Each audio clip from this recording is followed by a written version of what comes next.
Jadi setiap kali ada barang yang dibeli, jika ada gambar di atasnya, saya langsung semprot cat di atasnya. Jadi bisa dikatakan, ini bukan tugas yang hanya dilakukan selama 24 jam, tapi ini adalah tugas yang harus dikerjakan kapan saja. Allah Subhanahu wa Ta'ala telah memberitahu saya tentang syirik dan bentuk-bentuknya melalui mimpi. Sekarang, film-film India, mereka pasti menampilkan konsep ketuhanan di dalamnya. Bahkan, film mereka sering dimulai dari situ. Di sini saya ingin menjelaskan bahwa Allah Subhanahu wa Ta'ala adalah Tuhan seluruh alam semesta. Sekarang, film juga adalah sebuah dunia. Meskipun ceritanya fiktif, Tuhannya tetap hanya Allah Rabbul Alamin, tidak ada yang lain. Jadi, ketika kita menonton film yang menampilkan Tuhan palsu seperti yang saya contohkan sebelumnya, kita menontonnya lalu menceritakannya kepada kerabat atau teman, wah, ceritanya bagus, tokoh Tuhan palsu itu membantunya dan dia menang. Jadi, secara tidak langsung kita mempercayainya. Mengucapkan dengan lisan bahwa kita tidak menyekutukan Allah Subhanahu wa Ta'ala itu tidak cukup. Kita juga harus mengamalkannya secara nyata. Tidak mungkin kita hanya berkata dengan lisan tapi perbuatan kita nol, itu tidak boleh terjadi. Allah Subhanahu wa Ta'ala dan Nabi Muhammad Shallallahu Alaihi Wasallam telah memberitahu saya dalam mimpi bahwa ini adalah syirik dan bentuk-bentuknya. Jika hari ini Anda melihat sekeliling, Anda akan menemukan hal-hal ini di dalam rumah Anda. Mungkin Anda tidak pernah memperhatikannya, tapi benda-benda itu ada di rumah Anda. Dalam mimpi itu, Allah Subhanahu wa Ta'ala berkata kepada saya, Kasim, dunia ini belum pernah dipenuhi syirik sebanyak sekarang ini. Anda akan melihat mimpi ini benar-benar nyata, bahwa syirik sudah sangat menyebar, terutama di negara-negara Muslim. Sekarang, Nasar yang datang dari Inggris berkata, saya tidak pernah melihat sebanyak ini di Inggris, seperti yang saya lihat di sini. Di mana-mana, di jalan ada spanduk, papan reklame, lihat saja. Selain itu, Anda juga akan melihat patung-patung di mana-mana. Sekarang, patung bebek yang kita buat sebagai pot bunga, patung kelinci, itu sering terlihat di depan rumah. Bebek, kelinci, pot kelinci, bahkan elang juga terlihat, dan masih banyak lagi. Sekarang, coba Anda katakan pada saya, apa bedanya bebek-bebek yang ada di luar rumah itu dengan berhala-berhala yang dulu ada di Ka'bah? Apa bedanya? Tidak ada bedanya. Hanya bentuk, ukuran, dan besar kecilnya saja yang berbeda. Selebihnya, itu juga berhala. Dan ini juga berhala yang kita pasang untuk memperindah rumah kita. Jika Anda tanya kepada seseorang, mengapa kamu memakai ini? Karena ini menambah keindahan rumah kami. Persis seperti orang-orang kafir dulu, bahkan sampai sekarang, yang masih menyimpan berhala-berhala itu. Mereka bilang, ini bermanfaat bagi kami, ini membawa keuntungan bagi kami.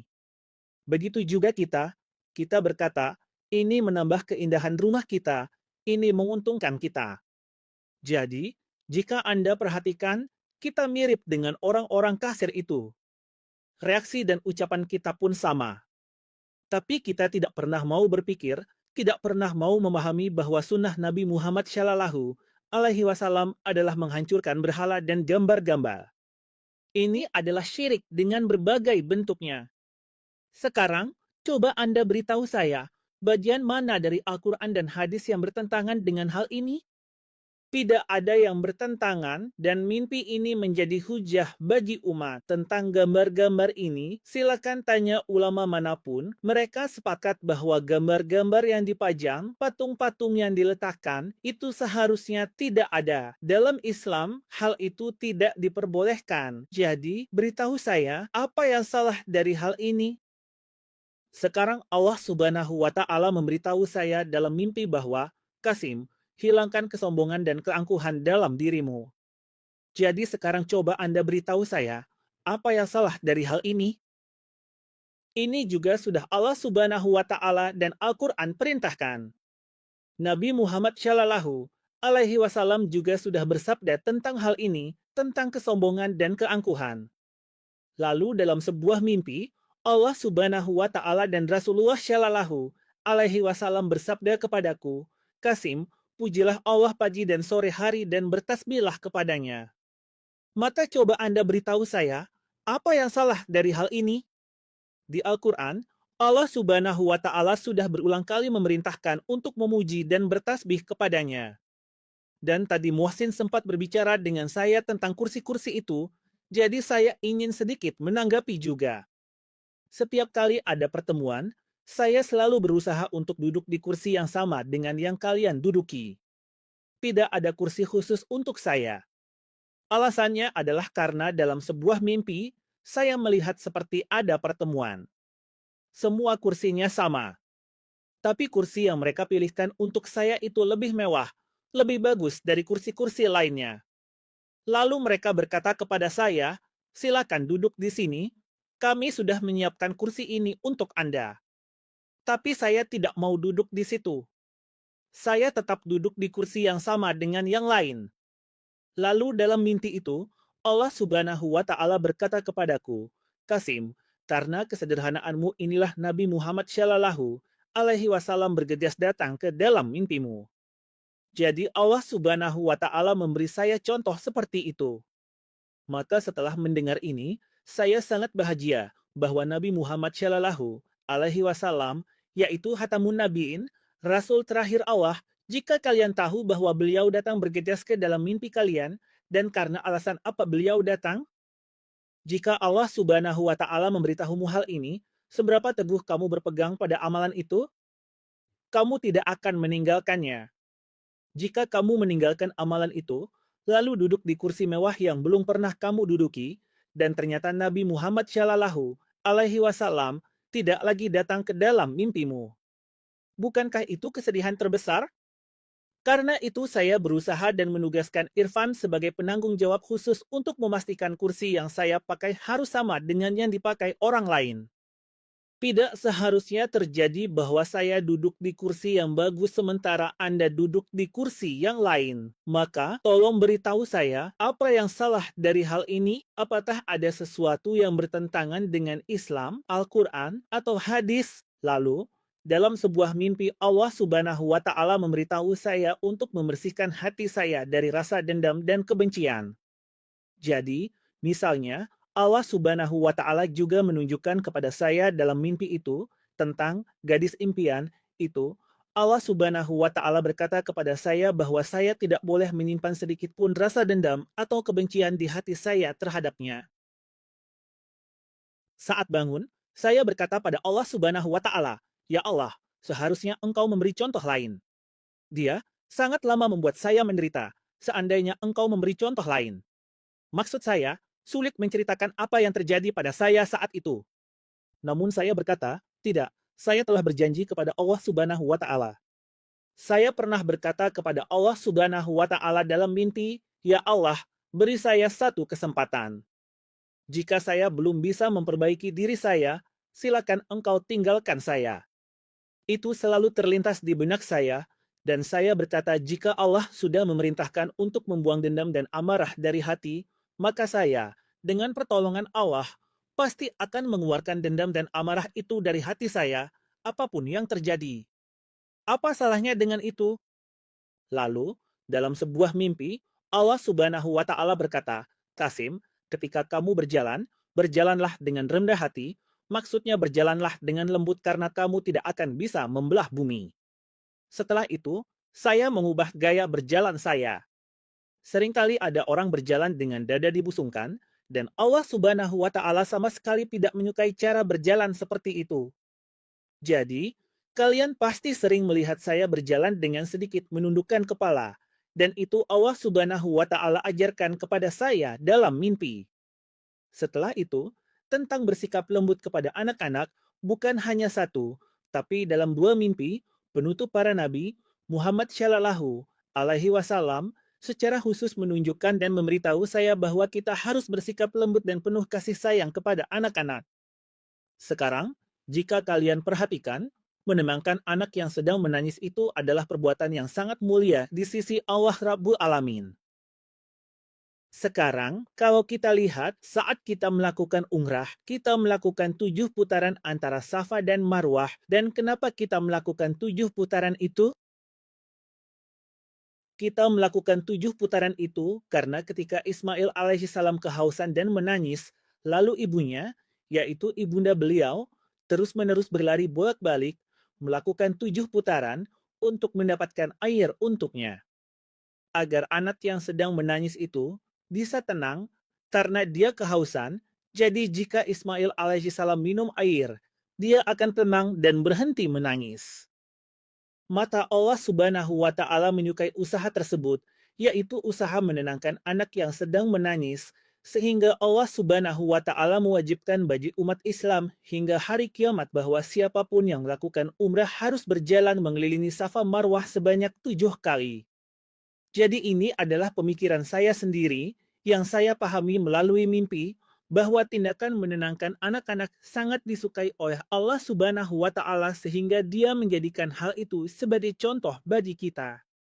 Dan dalam mimpi, Allah Subhanahu wa Ta'ala menunjukkan kepada saya bahwa ketika seseorang menenangkan anak yang menangis, maka itu setara dengan amalan seorang ulama besar pada masanya, dengan ibadahnya selama bertahun-tahun, bahkan lebih dari itu yaitu ketika kita menenangkan anak yang sedang menangis.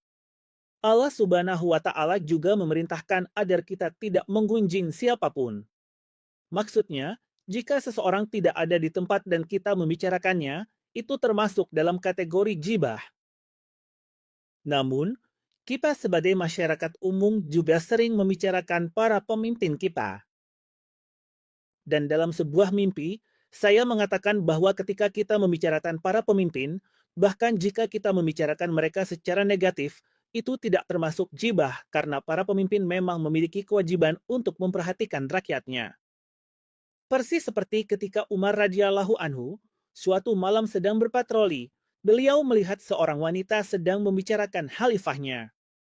Wanita itu menaruh panci di atas api dan mengisinya dengan air, atau bahkan panci itu kosong, lalu ia menenangkan anak-anaknya dengan mengatakan bahwa makanan sedang dimasak agar mereka bersabar. Padahal tujuan wanita itu sebenarnya hanya agar anak-anaknya tertidur karena kelelahan menangis. Ketika Umar radhiyallahu anhu mendengar hal itu, beliau pun,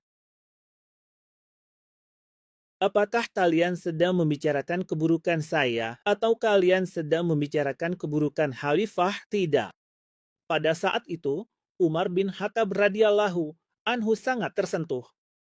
Beliau langsung pergi ke Baitul Mal, mengambil sekarung gandum, dan membawanya ke rumah wanita itu, lalu memberi makan anak-anaknya. Setelah itu, anak-anak itu bisa tidur. Menurut saya, demi melindungi orang lain dari kejahatan penguasa, hal seperti itu bisa dilakukan. Namun, dalam hal ghibah, kita harus berusaha menghindarinya. Saya mengatakan ini karena saya sendiri kadang berbicara tentang penguasa, bahwa seharusnya mereka tidak bertindak seperti itu, terutama dalam hal syirik. Sampai hari ini, belum ada penguasa yang benar-benar berusaha membersihkan negeri ini dari syirik dan bentuknya. Jadi sekarang, di akhir pidato ini, saya ingin membahas tentang bagaimana saya bisa sampai pada titik ini. Jadi, seperti yang sudah Anda lihat, saya memberikan contoh bahwa Allah Subhanahu wa Ta'ala itu Maha Pengasih. Jika hari ini saya bisa berada di sini, itu semata-mata karena Allah Maha Pengasih. Jika tidak, maka saya tidak akan berada di sini hari ini. Saya mungkin masih terjebak dalam kegelapan itu, dan mungkin keadaan saya akan sangat buruk. Tapi Allah Subhanahu wa Ta'ala dengan rahmat-Nya telah mengeluarkan saya dari kegelapan itu. Sekarang, mari kita bahas tentang kemakmuran di Pakistan dan mimpi-mimpi yang saya dapatkan terkait hal itu. Apa saja itu? Sekarang ada beberapa mimpi, 1-2 mimpi, di mana saya bahkan mengatakan kepada Imran Khan bahwa jika mimpi-mimpi saya tentang Anda benar, maka mimpi-mimpi saya tentang kemakmuran Pakistan dan kejayaan Islam juga pasti akan menjadi kenyataan. Saya akan membagikan beberapa mimpi kepada Anda. Mimpi-mimpi itu seperti apa? Sekarang, dalam salah satu mimpi, Saya melihat ada sebuah toko emas yang penuh dengan emas di dalamnya. Perhiasan emas itu terpajang begitu saja dan pintu tokonya terbuka. Saya melihatnya dan merasa heran. Saya berkata, ini adalah Pakistan dan ini adalah toko emas yang terbuka di sini. Tidak ada penjaga di luar dan pintunya juga terbuka. Apa maksudnya ini? Lalu saya masuk ke dalam dan memang benar di sana ada emas yang terpajang, tapi pemilik tokonya tidak ada. Kemudian saya bertanya kepada toko sebelah, penjaga toko yang punya toko di sebelah ini kemana dia pergi? Lalu dia berkata, dia pergi ke rumahnya karena ada urusan, dan dia meninggalkan tokonya begitu saja dalam keadaan terbuka. Saya benar-benar terkejut. Saya berkata, apa Allah Subhanahu wa Ta'ala telah memberikan rahmat sedemikian rupa kepada bangsa ini, sehingga toko emas dibiarkan terbuka, tapi tidak ada yang datang untuk mencuri emas itu. Bahkan saya melihat orang-orang lewat di depan toko itu dan mereka sama sekali tidak melirik ke arah toko tersebut. Saya berkata, bagaimana mungkin rahmat dan berkah Allah Subhanahu wa Ta'ala begitu melimpah di negeri ini? Dan dalam mimpi lain, saya melihat bukan hanya ribuan, bukan hanya jutaan, tapi miliaran rupiah tergeletak di pinggir jalan, dan orang-orang lewat begitu saja tanpa melirik atau mengambil uang itu. Bahkan saya melihat media barat melaporkan bahwa di jalan-jalan Pakistan ada miliaran rupiah berserakan, tapi tidak ada yang mengambilnya. Saya pun terheran-heran melihat hal itu, apa yang telah Allah Subhanahu wa Ta'ala lakukan pada bangsa ini sehingga miliaran rupiah tergeletak di jalanan, tapi tidak ada yang mengambilnya. Semua ini hanya mungkin terjadi karena rahmat dan berkah Allah Subhanahu wa Ta'ala. Sekarang saya ingin memberikan sebuah contoh di sini, dan contohnya adalah hari ini, jika Anda bertanya pada ekonom manapun di Pakistan, mereka semua akan mengatakan bahwa kemakmuran di Pakistan itu masih jauh, bahkan butuh 20-25 tahun, hanya untuk membuat Pakistan kembali ke jalur yang benar agar kita bisa mulai berkembang. Semua ekonom akan mengatakan hal yang sama. Demikian juga, jika Anda mengambil para komandan terbaik dunia dan melakukan perjalanan waktu, membawa mereka kembali 14 abad ke belakang di hari ketika Perang Badar akan dimulai. Anda ceritakan kepada para komandan itu, inilah situasinya, di satu sisi ada 313 orang, kebanyakan dari mereka belum pernah berperang, dan sebagian besar hanya membawa tongkat kayu. Di sisi lain, ada pasukan kasir yang sangat kuat, memiliki keahlian perang, jumlah mereka 1.000 orang, dan mereka memiliki senjata terbaik pada zamannya. Lalu Anda tanyakanlah kepada para komandan itu, menurut kalian, siapa yang akan memenangkan perang ini? Mereka semua pasti akan mengatakan bahwa pasukan kasir itulah yang akan menang, karena mereka unggul dalam segala hal. Tapi ada satu pertolongan Allah Subhanahu wa Ta'ala yang tidak bersama para kasir itu, melainkan bersama kaum muslimin. Dan mengapa pertolongan itu bersama kaum muslimin? Itu karena 313 muslim itu telah membersihkan rumah mereka dari segala bentuk syirik, juga membersihkan lingkungan mereka, dan mereka tidak pernah memohon pertolongan kepada siapapun selain Allah Subhanahu wa Ta'ala, serta tidak menyekutukan siapapun dengan Allah Subhanahu wa Ta'ala. Maka pertolongan Allah bersama 313 orang itu, dan kalian telah melihat bahwa hatamun Nabi Muhammad Shallallahu Alaihi Wasallam sebelum perang dimulai, beliau berdoa kepada Allah, ya Allah, hanya sedikit orang ini saja. Jika hari ini mereka kalah, maka tidak akan ada lagi yang menyebut nama MU di dunia. Maka orang-orang pada masa itu bertawakal kepada Allah Subhanahu wa Ta'ala dan tidak menyekutukan siapapun dengannya, dan mereka pun menang. Jadi, hari ini kita menjadi muslim itu karena 313 orang tersebut. Jika bukan karena mereka, mungkin hari ini kita bukan muslim. Maka Allah Subhanahu wa Ta'ala memberikan kemenangan kepada 313 orang itu atas 1.000 pasukan kafir, dan mereka memenangkan perang itu dengan pertolongan Allah Subhanahu wa Ta'ala. Jadi, para komandan mungkin punya analisis sendiri, tapi pertolongan Allah Subhanahu wa Ta'ala dan keputusan Allah itu berbeda. Seperti halnya juga hari ini, jika kita bertanya kepada para ekonom, mereka akan berkata, dalam 20 hingga 25 tahun ke depan, Pakistan tidak akan berada di jalur yang benar. Tapi ada satu hal, yaitu pertolongan Allah Subhanahu wa Ta'ala. Jika hari ini kita membersihkan negara ini dari syirik dan segala bentuknya, pertolongan Allah Subhanahu wa Ta'ala akan datang, bahkan dari arah yang tidak kita sangka. Dengan rahmatnya, Allah Subhanahu wa Ta'ala akan memberikan kepada kita.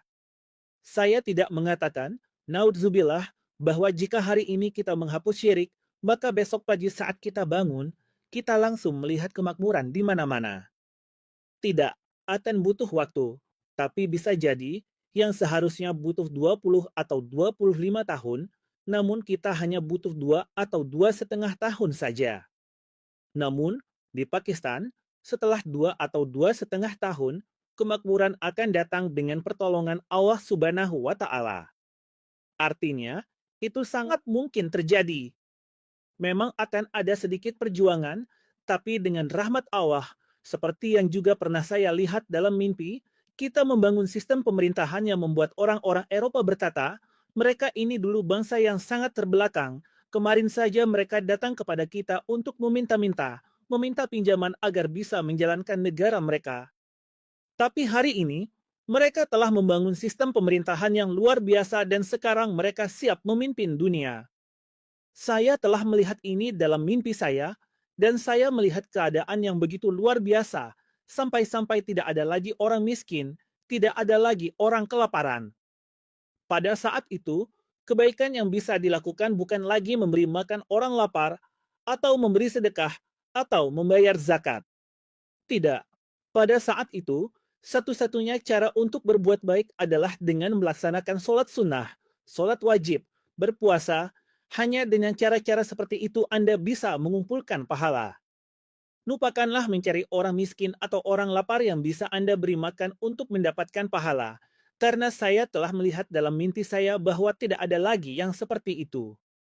Lalu, tentang listrik pun saya pernah melihat dalam mimpi saya, bagaimana kita memproduksi listrik, dan dalam salah satu mimpi saya melihat bahwa para pemimpin saat itu berkata kepada rakyat, listrik sekarang gratis, gunakanlah sebanyak yang kalian mau. Orang-orang Pakistan bahkan tidak percaya bahwa listrik di Pakistan sudah gratis, sampai-sampai mereka menolak mempercayai ucapan pemimpin itu. Akhirnya, pemimpin itu harus berkata, jika kalian tidak percaya, pergi dan hancurkan meteran listrik kalian, maka kalian akan percaya. Kalian tidak akan menerima tagihan listrik lagi.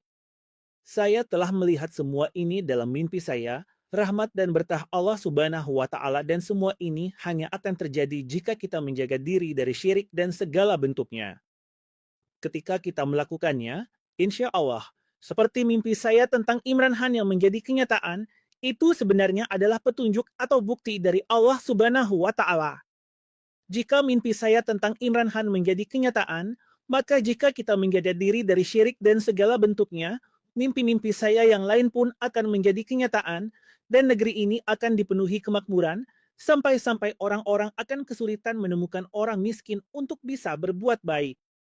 Maka, saya akhiri pidato saya ini dengan niat dan doa agar Allah Subhanahu wa Ta'ala memberi kita taufik untuk menjaga diri dari syirik dan segala bentuknya, karena Allah juga telah berfirman dalam Al-Quran bahwa siapa yang berbuat syirik, maka sungguh dia telah menzalimi dirinya sendiri.